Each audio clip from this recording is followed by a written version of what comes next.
우리 다 일어나셔서 하나님의 말씀을 들으시기 바랍니다.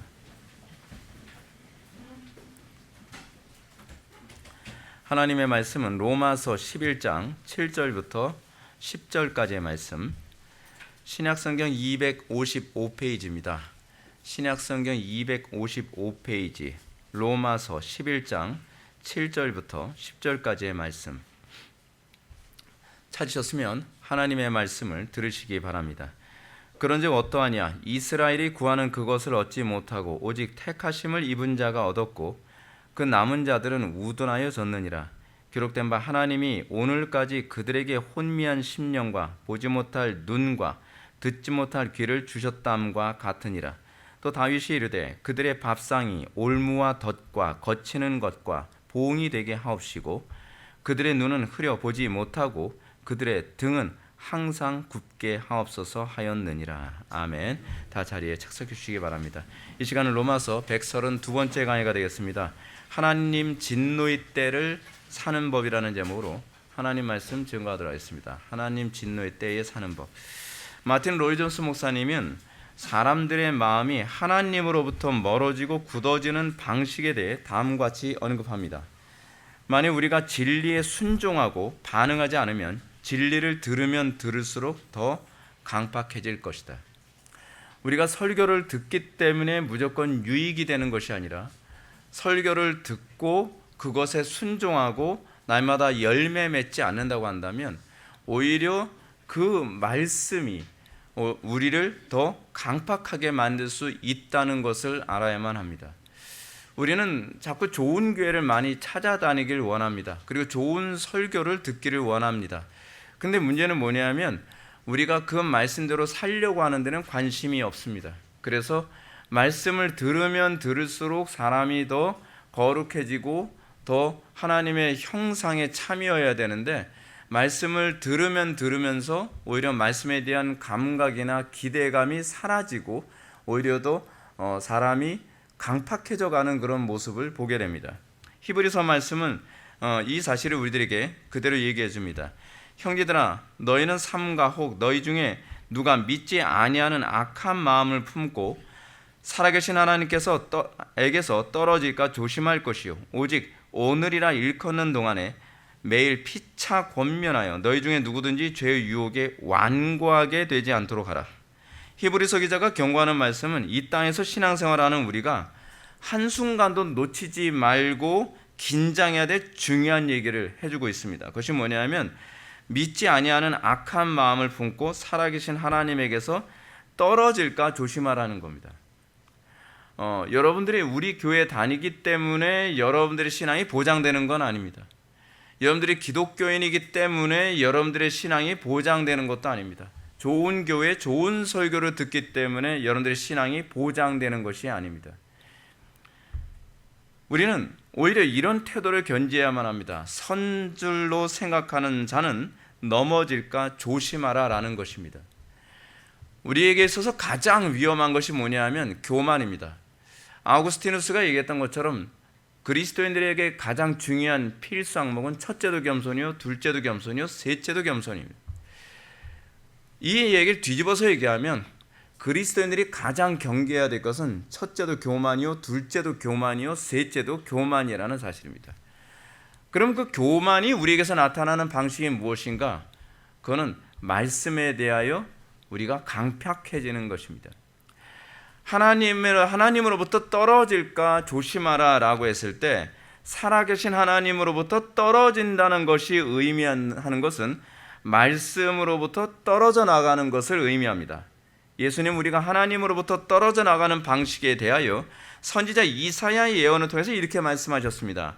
이사야의 예언이 그들에게 이루어졌으니 일러스되 너희가 듣기는 들어도 깨닫지 못할 것이요 보기는 보아도 알지 못하리라. 이 백성의 마음이 완악하여져서 그 귀는 듣기에 둔하고 눈은 감았으니 이는 눈으로 보고 귀로 듣고 마음으로 깨달아 돌이켜 내게 고침을 받을까 두려워함이라 라고 말씀하고 있습니다. 이들의 마음이 강팍해진 것, 이들이 완악해진 것 또는 듣기에 둔하고 눈은 감았다라고 했을 때 이 사람들이 잘못된 메시지를 들어서 그런 건 아닙니다. 선지자의 메시지를 들었는데 선지자의 메시지에 대해서 이렇게 반응했다는 겁니다.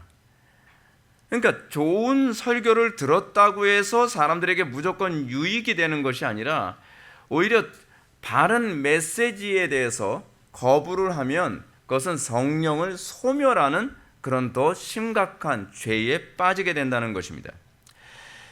문제는 뭐냐면 이 사람들의 마음이 완악해지고 강팍해지고 둔감해지게 되는 원인을 이렇게 설명하고 있다는 겁니다. 마음으로 깨달아 돌이켜 고침을 받을까 두려워함이라는 겁니다. 고침받는 것이 두려운 겁니다. 내가 죄에서 돌이키는 것이 두려운 겁니다. 내가 회개하게 될까 봐 두려운 겁니다. 그래서 애써 외면하는 거죠. 안 보려고 하는 거고 안 들으려고 하는 거고 그리고 모르는 척 하는 것입니다. 이런 심령에 관해서 예수님은 세 가지 비유로 이 심령의 비유를 말씀하십니다. 물론 씨 뿌리는 비유가 네 가지인데 좋은 마음밭은 빼놓고 제가 얘기합니다. 그 첫 번째 뭡니까? 길가밭입니다. 하나님의 말씀이 떨어졌는데요. 그냥 마귀가 그 말씀을 뺏어가죠. 이건 뭡니까? 말씀에 대해서 아예 무관심한 것, 아예 말씀이 선포돼도 들리지도 않는 것, 뭐 그런 거죠. 두 번째 심령은 돌밭과 같은 심령입니다.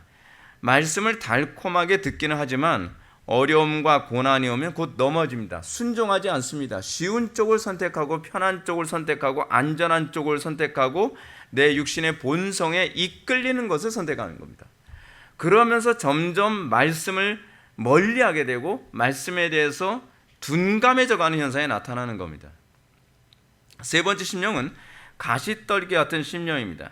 이 심령은 말씀을 듣기는 듣지만 세상의 염려와 재물의 유혹, 세상의 행복을 뿌리칠 수 없어서 결국은 결실하지 못하게 되는 것입니다. 문제는 이런 심령들이 점차 말씀을 멀리하면서 하나님으로부터 떨어져 나간다는 것인데 이들은 그 떨어져 나가는 것이 이런 현상이 나타납니다.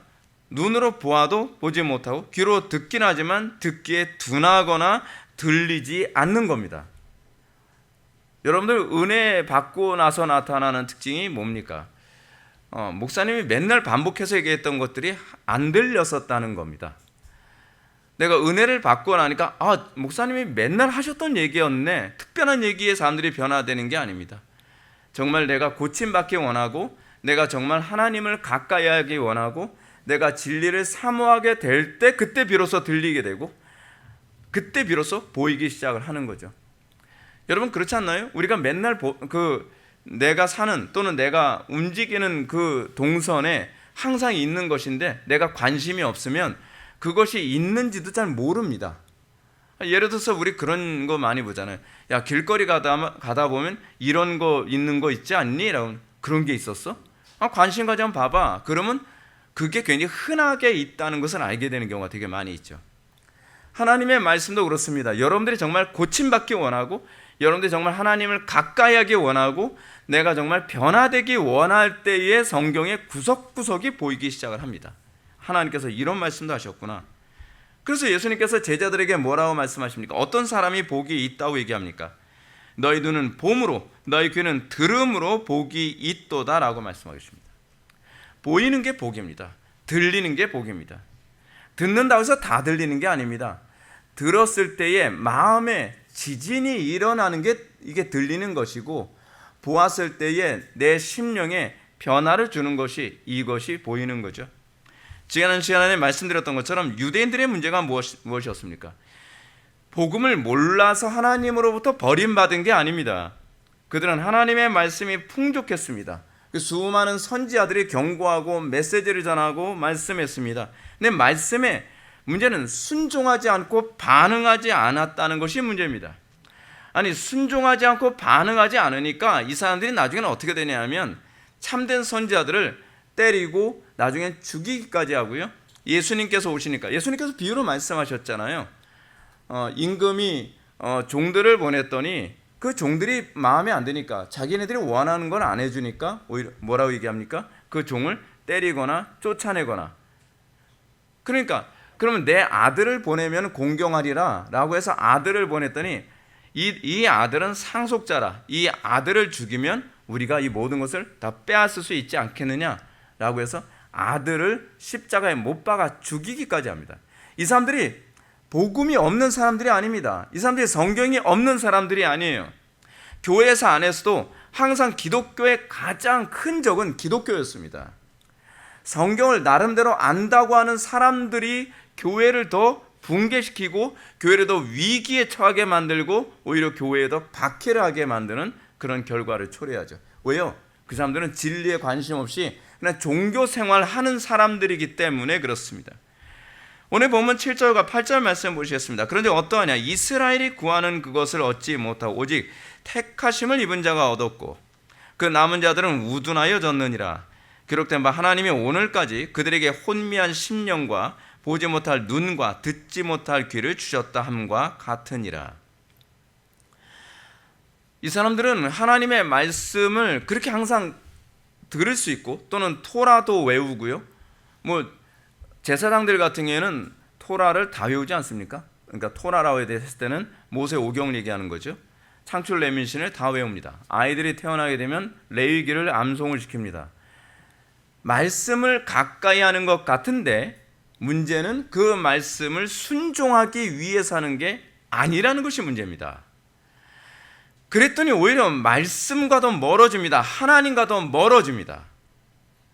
여러분들 이 사람들이 그 테필라라고 하던가요? 제가 갑자기 생각 안 나는데 테필라가 맞을 겁니다. 이마에 문구를 붙이고서 하잖아요. 말씀을 가까이 하라라고 얘기하니까요. 그래서 이마에다가 말씀 붙이고 다니고 그리고 여기에다 뭐 끈 같은 거 가죽끈 같은 거 묶으면서 또 말씀 가까이 한다고 얘기합니다. 그 왜냐하면 쉐마에서 그걸 요구하고 있기 때문에 그런 거거든요.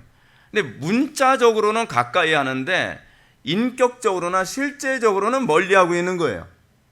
그걸 우리는 뭐라고 얘기합니까? 외식이라고 하죠. 외식. 이 외식이 점점 더 심각해지니까 나중에는 하나님 그리스도를 배척하거나 죽이기까지 하는 거죠. 문제는 이겁니다. 우리에게 주어진 이 풍요로움에 대해서 우리가 어떻게 반응하느냐에 관한 문제입니다. 하나님께서 우리에게 말씀의 풍요를 주셨을 때에 너무나 풍요로우니까 이걸 낭비하는 태도가 오히려 더 위험하다는 겁니다. 우리는 그렇지 않습니까? 우리는 예배를 할 수 있는 자유 가운데 있는 나라에서 이제까지 살았습니다.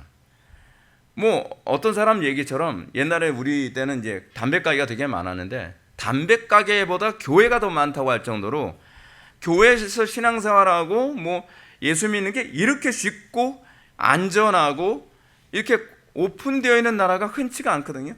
근데 너무나 풍족하니까 사람들이 오히려 신앙생활을 등한시하고 게을리하고 안일하게 합니다. 문제는 사람이란 존재가 이렇습니다. 풍요로울 때는 그 풍요를 감지하지 못한다는 겁니다. 우리나라를 한번 봅시다. 자유와 풍요가 숨쉬는 것처럼 자유로우니까 그 가치를 알지 못합니다. 그 알지 못하는 가장 심각한 원인 가운데 하나는 이겁니다. 우리가 이게 풍요롭기 때문에요. 풍요가 사라질 거라고 얘기했을 때 이걸 실감을 못합니다. 이게 정말 심각한 문제입니다. 우리가 그 결과 자유를 방종으로 사용하고 돈과 시간이 많으니까 그 돈과 시간을 가지고서 간음과 방탕함과 게으름만 점점 늘어갑니다. 밤거리가 안전한 몇 안 되는 나라라는 사실은 남녀노소를 불문하고 밤 늦게까지 방탕함과 음란함으로 탕진합니다. 하나님께서 우리에게 허락해 주신 기회와 이런 여유와 자유를 어떻게 해요? 다 방탕하게 사용하는 겁니다. 대한민국을 볼 때 하나님께서 주신 이 풍요와 이 안전함과 이 유익함을 하나님의 나라와 영광을 위해서 사용하기보다는 오히려 육체의 기회로 더 많이 사용하고 있었다는 게 이게 문제입니다. 이것은 하나님께서 주신 풍요와 안락함과 자유와 안전을 범죄하는 데 탕진하고 있다는 것 때문에 하나님께서 이 땅에 징계를 내리고 있는 겁니다. 여러분, 이거 단순히 정치적으로 볼 문제가 아닙니다. 이건 징계요, 하나님의 진노입니다. 이제 우리나라는 더 이상 안전하지 않습니다. 정말 자랑스럽게 생각하던 아라뱃길도 3년에 15건의 실종 사망 사건이 보고되고 있는 그런 상황에 있습니다.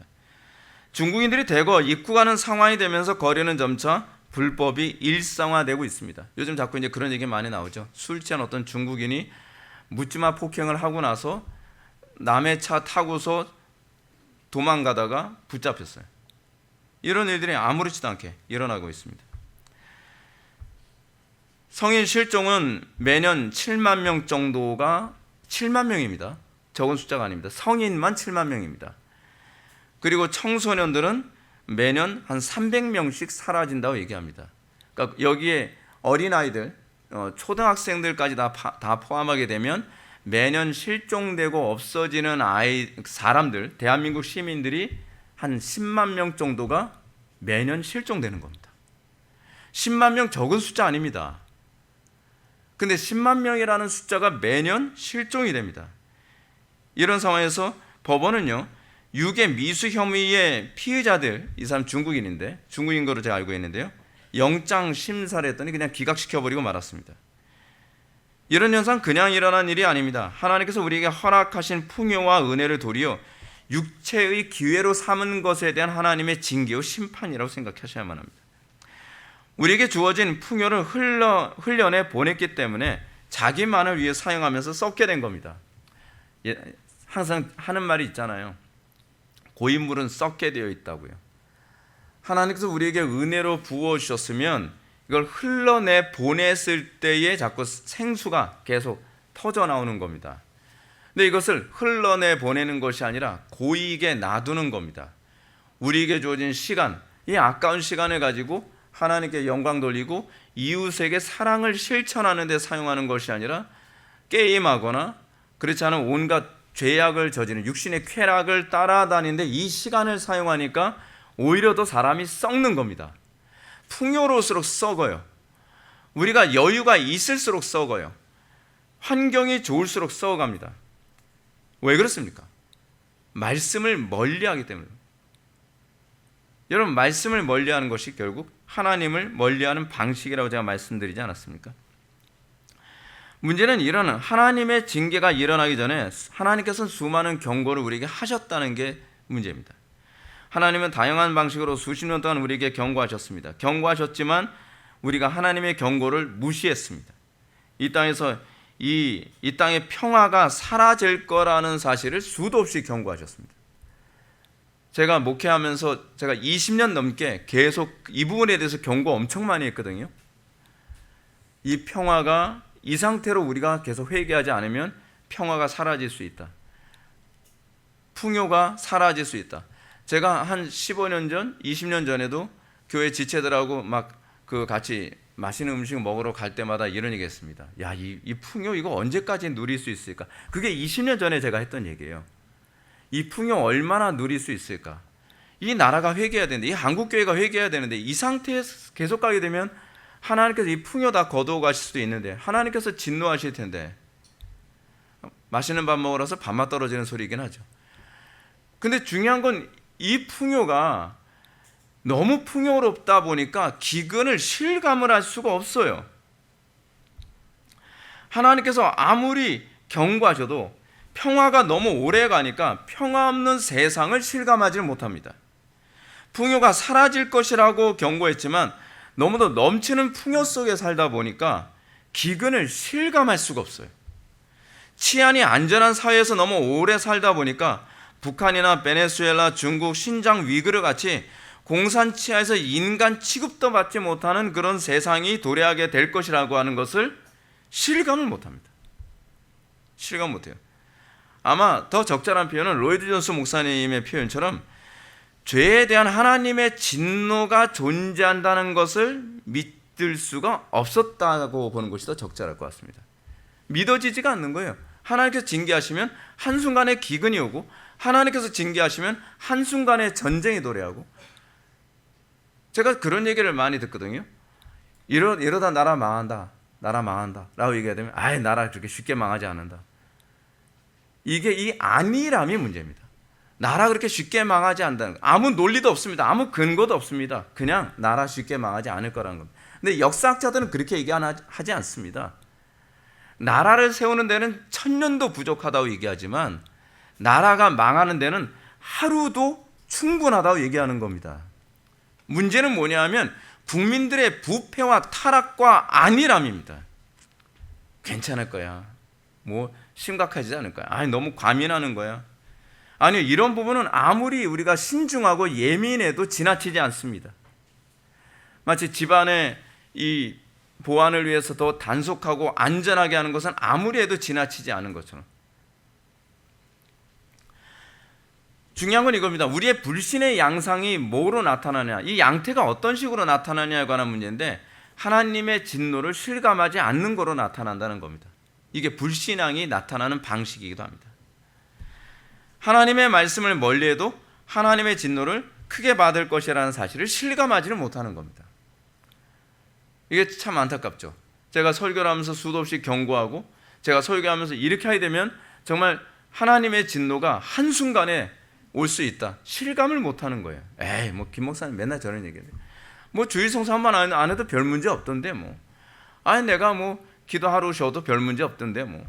아니 내가 불경건하게 살아도 별 문제 없던데 뭐. 속된 말로 그냥 협박하는 거지 뭐. 아닙니다. 협박하는 게 아닙니다, 여러분. 하나님께서 오래 참으시는 겁니다. 그러다 하나님께서 어느 날 한번 스치면 그걸로 끝나는 겁니다. 제가 오죽하면 강대상 뒤쪽에다가 여호와를 경외하라라는 글씨를 썼겠습니까? 하나님 말씀이 그냥 아무 힘도 없다고 생각하는 겁니다. 그렇지 않습니다. 하나님의 말씀은요 1.1획도 땅에 떨어지지 않습니다. 하나님을 두려워하는 것이 지혜와 지식의 근본입니다. 하나님을 두려워한다는 것이 무엇이냐? 하나님의 말씀을 듣고 잊어버리지 않고 하나님의 말씀을 마음에 새겨 어떻게 하든지 열매 맺으려고 하는 태도가 하나님을 경외하는 겁니다. 근데 우리는 하나님의 말씀을 무시하는 것이 몸에 뱄습니다. 그래서 지금 우리는 도무지 이제는 감당할 수 없을 것 같은 상황에 지금 처해 있습니다. 여러분, 하나님의 말씀을 멀리하는 것이 얼마나 두려운가? 여러분, 이것과 관련해서 우리가 좀 염두에 둬야 될 것이 구약에서의 출애굽기 사건입니다. 구약에서 여러분 파라오, 우리 바로라고 번역하고 있잖아요. 이 파라오에게 이 모세가 계속적으로 경고합니다. 경고한다라고 얘기하니까 여러분들은 좀 어떻게 들릴지 모르겠는데 하나님의 말씀을 전한 겁니다. 하나님의 말씀을 대원했는데 파라오가 하나님을 경외하지 않으니까 다 우습게 보는 거예요. 다 우습게 보는 거예요. 그러니까 하나님 말씀을 전했는데 우습게 보니까 그 다음에 어떻게 해요? 피로 실제로 하나님께서 재앙을 때리시죠. 근데 얼마나 사람이 둔감한지 그거 우리 마법사도 할 수 있어. 그러면서 물을 떠서 피를 만드는 마법을 보여주는 거예요. 그리고 개구리들이 속출하죠. 이 개구리 개구리, 이 파리, 전염병, 이런 것들이 속출하게 되면 이건 뭐예요? 우연이야. 어떻게 하다 보니까 그런 일이 생기는 거지 뭐. 우연 아닙니다. 왜 우연이 아니죠? 애굽인들에게만 생겼잖아요. 이스라엘 사람들에게는 안 생겼잖아요. 근데 문제가 뭐냐 하면 이 둔감함의 심각성이 이겁니다. 아무리 모세가 경고하고 징계를 때려도 둔감하다 보니까 주변의 측근이 이런 얘기를 합니다. 파라오에게요. 애굽이 망한 줄 알지 못하십니까? 측근들이 그 얘기를 합니다. 왜 측근들이 그 얘기하는지 아십니까? 아무리 애굽이 망해도요, 그 망함으로 오는 그 기근을 가장 늦게 맛보는 사람이 왕이거든요. 왕은 가장 풍요로운 사람이잖아요. 그러니까 이걸 감지를 못하는 거예요. 이거를요. 그러니까 주변의 측근들, 참모들이 얘기하는 거죠. 왕께서는 애굽이 망한 줄 알지 못하십니까? 왜 이걸 느끼지 못하십니까? 라고 얘기하는 겁니다. 이게 풍요가 가져다주는 위험성입니다. 우리의 삶의 영역에서 가정이 무너지고 있고 관계가 무너지고 있고 그리고 이것저것 나의 삶이 다 무너져 가는데 당신이 점점 망해가는 걸 알지 못합니까? 지금 우리나라 사람들이 지금 그런 거 아닙니까? 지금 대한민국이 망해가는 걸 알지 못합니까? 알지 못합니다.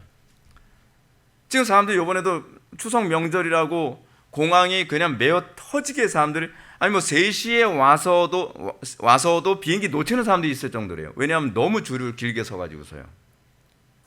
한 4시간 전이나 5시간 전에 와야만 자기가 타려고 하는 비행기를 탈 수 있다는 거예요. 그런 사람들을 보면 우리는 애굽의 파라오에게 했던 말을 하고 싶지 않습니까? 당신네들은 나라가 망하고 있다는 것이 보이지 않습니까? 당신네들은 이걸 실감 못합니까? 왜 실감 못하죠? 풍요로운 거예요. 그래도 살만하고 그래도 여유 있고 그래도 별 문제 없다는 거죠. 문제는 주님 오실 때 이렇게 된다는 겁니다. 뭐라고 예수님께서 경고하셨습니까?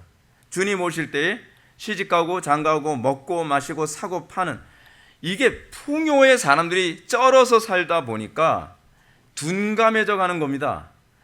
하나님의 진노와 심판이 한순간에 올 수 있다는 걸 감지할 수 없는 상태로 이 마비되어진 그런 상태가 돼버리는 겁니다. 소돔의 때가 그랬고요. 그리고 노아의 때가 그랬습니다. 주님 오실 때도 그럴 겁니다.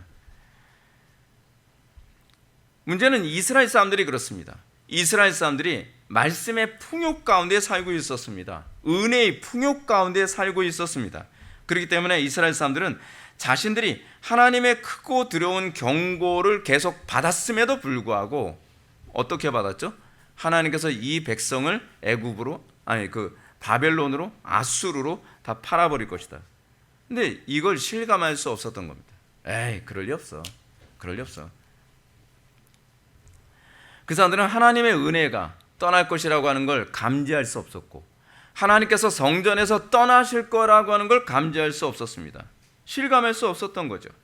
육적 이스라엘은 예수님을 십자가에 못 박고 그 이후에는 이방인들의 구원이 대대적으로 일어나고 있음에도 불구하고 자신들이 하나님의 진노 가운데 있다는 것을 감지할 수 없었습니다. 아니, 이방인들이 지금 구원받고 있잖아요. 그런데 유대인들은 그래도 감지를 못해요. 아니, 이방인들이 구원받는 모습 보면 그렇게 왜 하나님께서 이방인들에게 성령을 부어주시지? 왜 하나님께서 이방인들이 여호와를 영접하게 하시는 걸 저걸 허락하시지? 생각해 봐야 되잖아요. 근데 생각을 못합니다. 왜요? 풍요가 가져다주는 문제가 그겁니다. 지금 우리는 우리 삶 속에서 모든 것이 우리의 삶의 터전이 하나씩 다 무너져 가고 있고, 그런데도 불구하고 감지를 못합니다. 최근에 여러분 강화도에서도 시신 한 구가 발굴됐잖아요. 강화도입니다. 근데 그 시신은 장기가 다 사라진 시신이죠.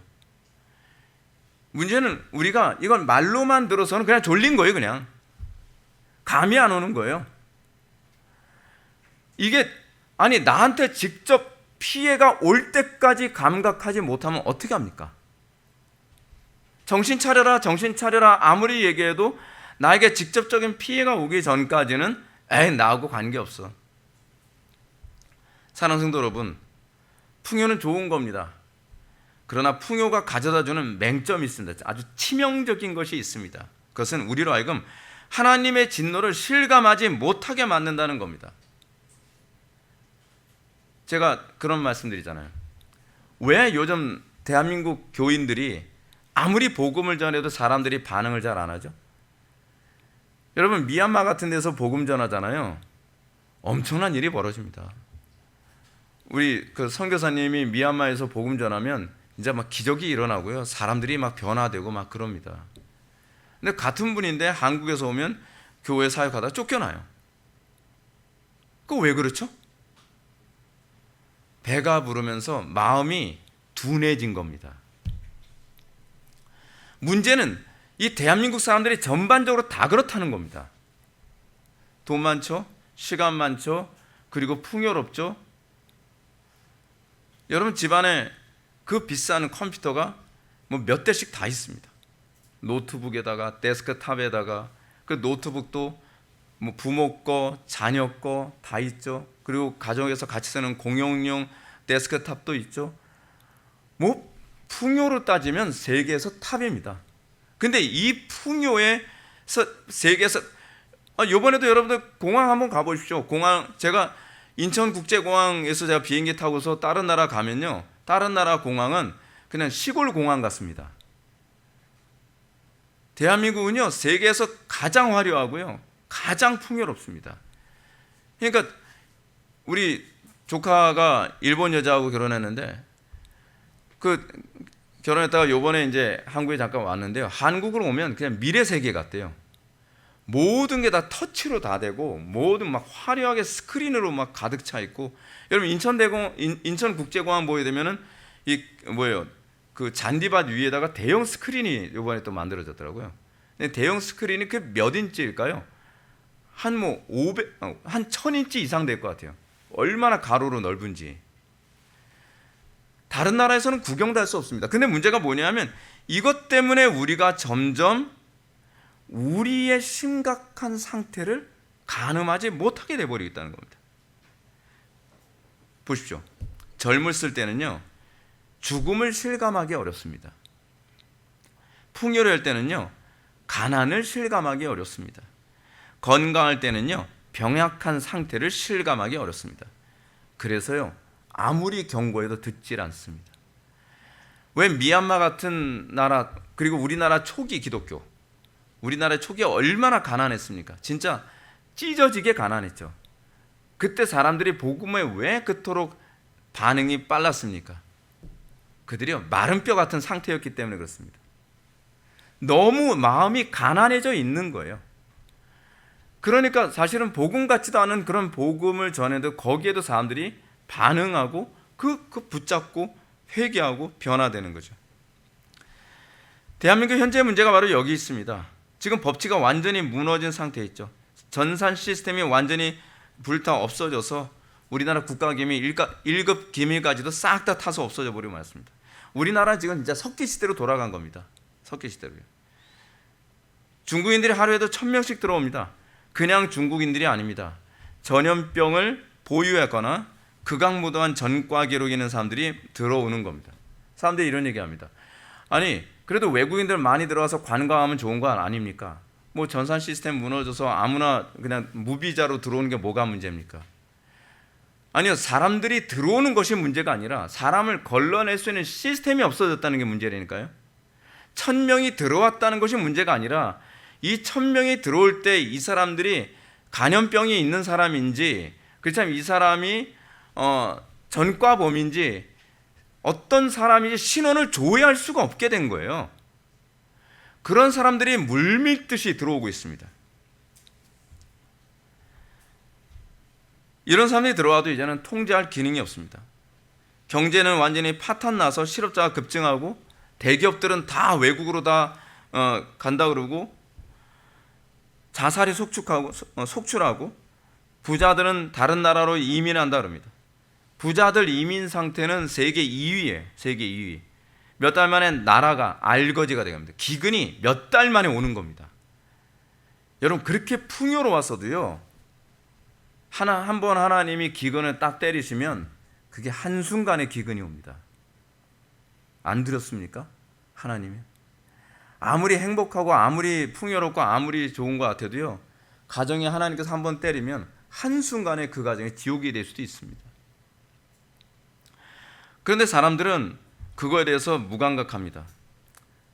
그냥 여러분들 유튜브 보면 어떤 것들이 많습니까?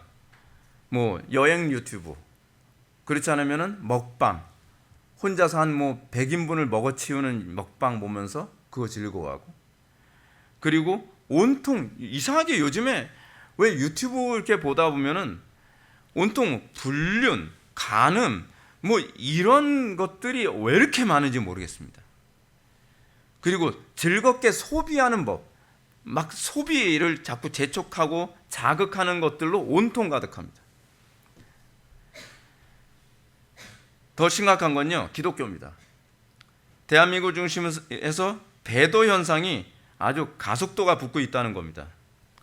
대한민국에서 가장 크다고 하는 교회들이 앞장서서 지금 배도를 주도하고 있지 않습니까? WCC 부산총회를 주도했던 교회는 명성교회입니다. 대한민국에서 돈 꽤 많은 사람들이 모여 있는 곳이죠. 손가락 안에 드는 대형교회, 로잔, WEA, 이런 교회들, 이런 이 종교 통합 운동에 앞장서고 있는 이 단체들을 살려주고 그 단체들이 대한민국에서 이 총회를 할 수 있도록 앞장서가면서 돈을 퍼붓고 있는 교회들이 사랑의 교회, 온누리 교회, 그렇지 않으면 그 대형 교회들이 앞장서서 이 일을 하고 있는 거죠. 영적으로나 육적으로나 하나님께서 진노를 쏟아붓고 계시지만 근데 실감을 못합니다. 실감을 못해요. 나하고 상관이 없는 것처럼 생각하는 겁니다. 여러분, 하나님의 진노는 어떻게 온지 아십니까? 먼 곳에서 서서히 옵니다. 왜요? 회개할 기회를 주시기 위해서 그래요. 근데 우둔한 사람의 특징이 뭐냐면 먼 데에서 점점 하나님께서 경고하시면서 회개할 기회를 주시는데 아무리 기회를 줘도 그 기회를 낭비해버리고 맙니다. 다른 사람들이 아무리 권면해도 귀전해도 안 듣습니다. 그러다 한순간에 멸망하는 거예요. 한순간에. 그래서 주님이 오시는 그날에 이런 사람들은 주님이 도적같이 오신다 그러잖아요. 왜요? 수도 없이 경고했는데 자기가 귀담아 듣지 않아서 도적같이 오는 거거든요. 근데 하나님의 백성들은 어떻습니까?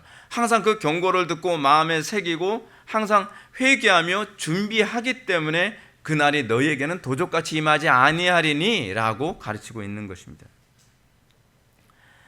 여러분, 폼페이를 보십시오. 폼페이가 이 화산이 터져서 멸망한 것 아닙니까?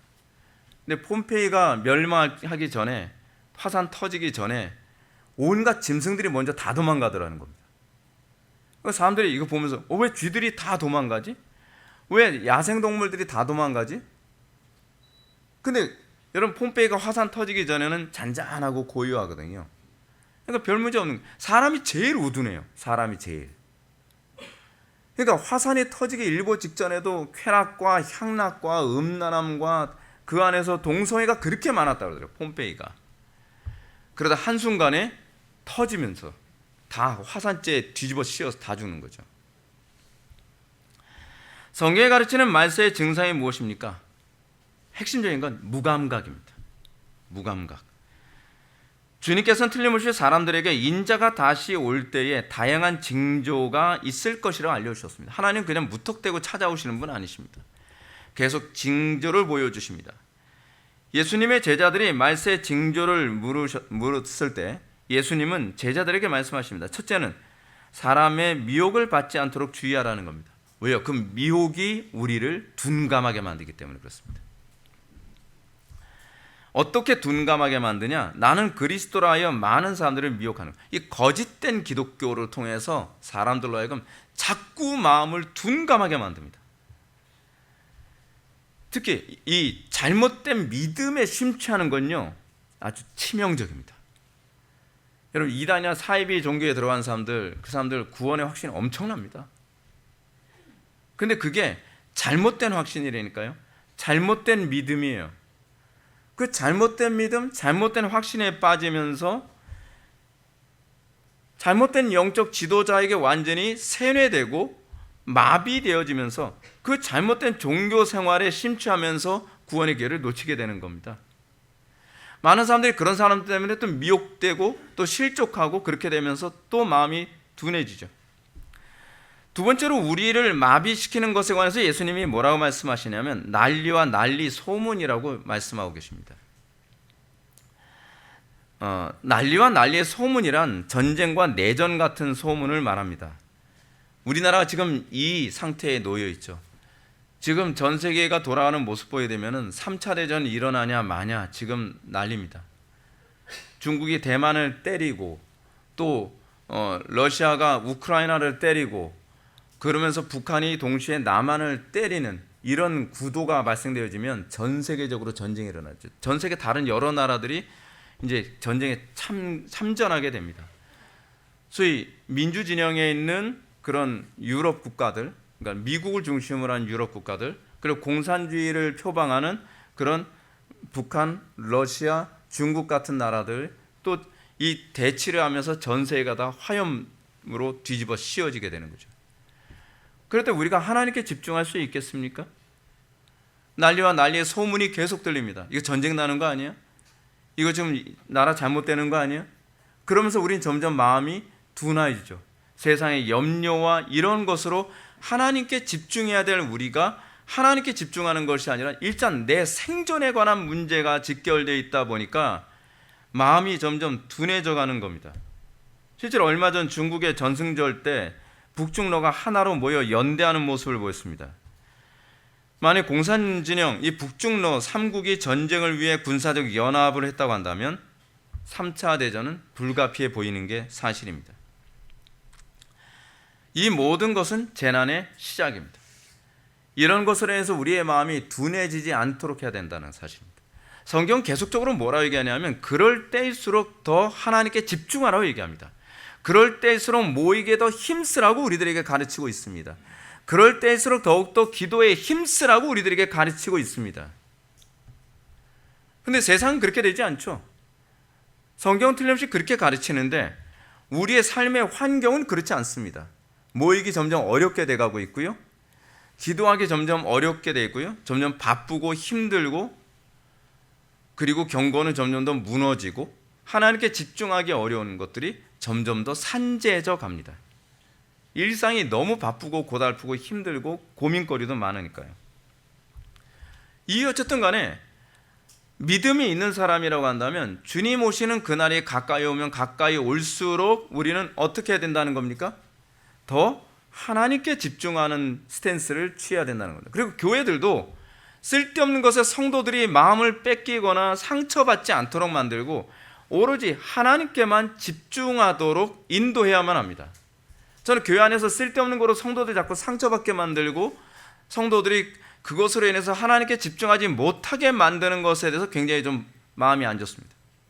지금이야말로요, 성도들이 자꾸 본질에만 집중하도록 만들어줘야만 합니다. 문제는 이런 것들을 통해서 우리의 마음이 둔하여진다는 겁니다.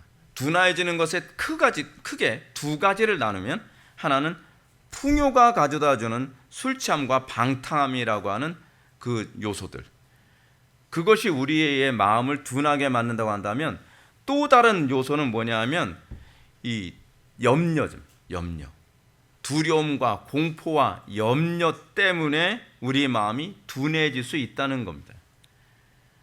우리는 어쨌든 이런 것들에게 우리는 노출되어서 살 수밖에 없습니다. 그럼에도 불구하고 주님께서 우리들에게 경고하시는 것이 뭡니까? 이런 상황에서 풍요 가운데서도 주님께 집중하는 법을 배우고 염려가 가득한 상황에서도 주님께 집중하는 법을 익혀야 된다는 사실입니다. 저는 영적 부분에 있어서 더욱더 이 부분을 강조하고 싶습니다. 여러분들, 우리 교회 생활이 영적으로 풍요로운 교회 아닙니까? 이거 조심하십시오. 이거 조심하셔야 됩니다. 왜 제가 이걸 조심해야 된다고 말씀드리냐면 영적으로 풍요롭지 않은 교회에 다니던 사람들이요, 오히려 살아남으려고 정말 가뭄에 콩나듯이 어쩌다 한 번씩 은혜 받는 거 그거 붙잡고서 신앙생활 유지하려고 굉장히 애를 많이 쓰거든요. 제가 우리 교회 성도들 보면 가끔가다 안타까운 것이 뭐냐면요, 우리 교회 오기 전에는 유튜브로 간헐적으로 오는 그 마치 그 담비 같은 그 은혜 가지고서 막 몸부림치고 말씀대로 살려 애를 쓰고 기도 생활하려 애를 쓰고 막 그러면서 그러잖아요. 우리 교회 다니는 사람들 좋겠다고요. 좋긴 뭐가 좋아요? 풍요 때문에 오히려 마비가 된다니까요. 오늘 은혜 안 받아도 뭐 다음 주에 은혜 받으면 되지 뭐. 제가 지난주에 말씀드렸던 것처럼 말이에요. 그 안일함 때문에 오히려 더 진지함이 사라지는 거예요. 진지함이. 그러니까 풍요는요, 그 풍요 자체가 선이다 악이다라고 얘기할 수 없지만 그 풍요를 하나님께서 풍요를 주신 그 이유와 목적에 부합하게 우리가 그것에 반응하지 않으면 오히려 풍요가 여러분들에게 재앙이 될 수 있다는 거예요. 그건 영적인 풍요도 다르지 않다는 얘기입니다. 중요한 건 다윗이 시편을 인용하면서 이렇게 얘기하고 있다는 겁니다. 그들의 밥상이 올무와 덕과 거치는 것이 되게 하옵소서. 우리에게 풍요라고 하는 밥상이 있잖아요. 영적인 풍요든 또는 교제의 풍요든 이번에도 우리 교회는 매번 그렇지만 장례식 치를 때마다 또는 결혼식 때마다 또는 어떤 대수사 있을 때마다 온 성도들이 다 가서 같이 축복해주고 때로는 위로해주고 때로는 우리가 같이 섬겨주는 이런 모습이 있죠. 근데 여러분, 이걸 당연한 거라고 생각하면 곤란합니다.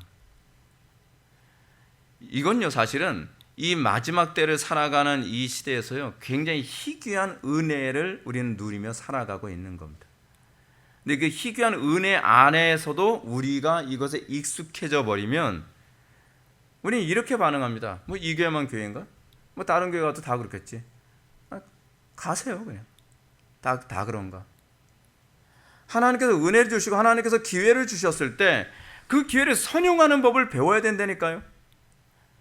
기회를 1년, 5년, 10년, 20년의 기회를 계속 줘도 신앙의 어떤 진보도 전혀 없이 세월만 자꾸 때우고 그냥 그렇게 가는 거예요. 그냥. 여러분, 그거 심각합니다. 그거 굉장히 위험합니다. 풍요에 마비되어진 영혼은요, 고치기가 굉장히 어렵습니다. 여러분, 당뇨병이 왜 생기죠? 풍요 때문에 생기는 병이거든요. 그래서 당뇨병 환자들이 겪는 고통이 뭡니까? 이제는 먹고 싶은 거 못 먹어야지 유지가 되는 거예요. 이 영적 건강도 그렇습니다. 하나님의 은혜가 풍요롭잖아요. 그러면요, 웬만한 은혜의 말씀이 선포돼도요, 그냥 감각도 없어요. 에이, 뭐 저거 뭐 원래 그런 거지 뭐. 에이, 저거 나도 다 아는 얘기인데 뭐. 아는 얘기가 아니에요. 여러분들 그 말씀대로 내 삶을 실천하기 전에는 아는 게 아니라니까요. 하나님께서 우리에게 풍요를 주신 목적을 사도 바울이 뭐라고 가르칩니까? 이제 너희의 넉넉한 것으로 그들의 부족한 것을 보충하면 후에 그들의 넉넉한 것으로 너희의 부족한 것을 보충하여 균등하게 하려 함이라. 하나님께서 우리에게 풍요를 주실 때는 항상 뭘 전제로 하냐 하면 이 가난한 자들을 전제로 합니다. 그들에게 나눔으로써 균등케 하는 것. 그래서 우리의 풍요를 흘려보낼 때에 썩지 않는다는 얘기입니다.